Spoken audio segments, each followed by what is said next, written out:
You have to come over the bridge. And what we want people to understand is as you come over a bridge and you go over the sections that are built independently, you hear a thump on the car and the tires. In building your servant leadership capability, you really do it a section at a time. And if you look at how a bridge is built, it's built in sections. And they start at both directions and they build them together. The clear intent of the servant leader is to serve others. Servanthood begins with looking at people as people of worth and people of value.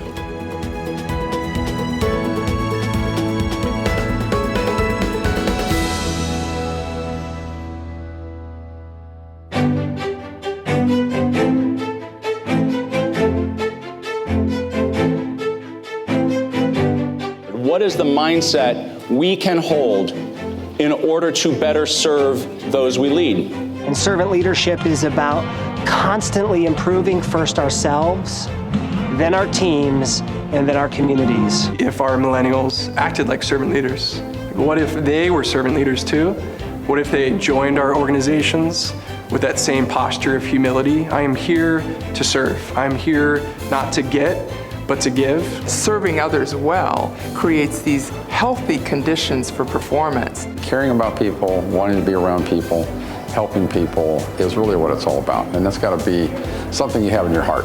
And then you can let that heart go to your mind, and now you have a mindset change that you can really move forward with in servant leadership. If you as a leader want to be trusted, you've got to give trust.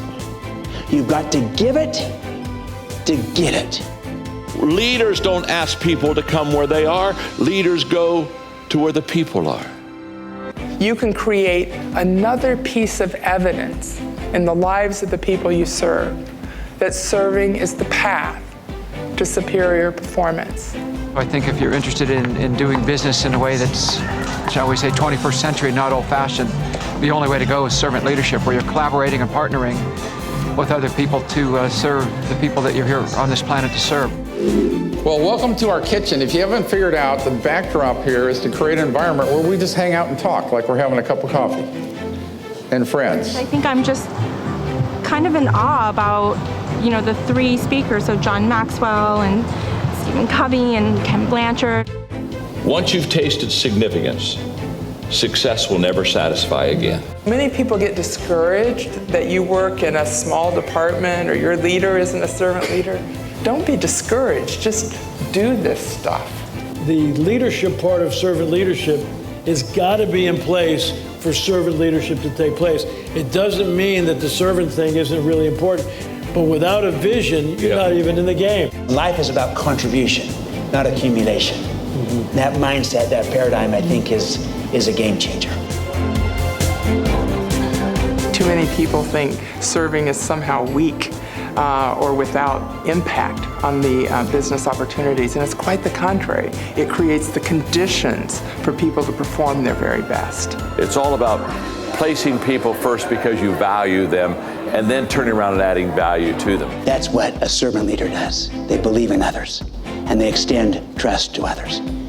And with that, extraordinary things are possible. What I learned last year, time is short. We've got to make a difference in this world. We've got to do something different.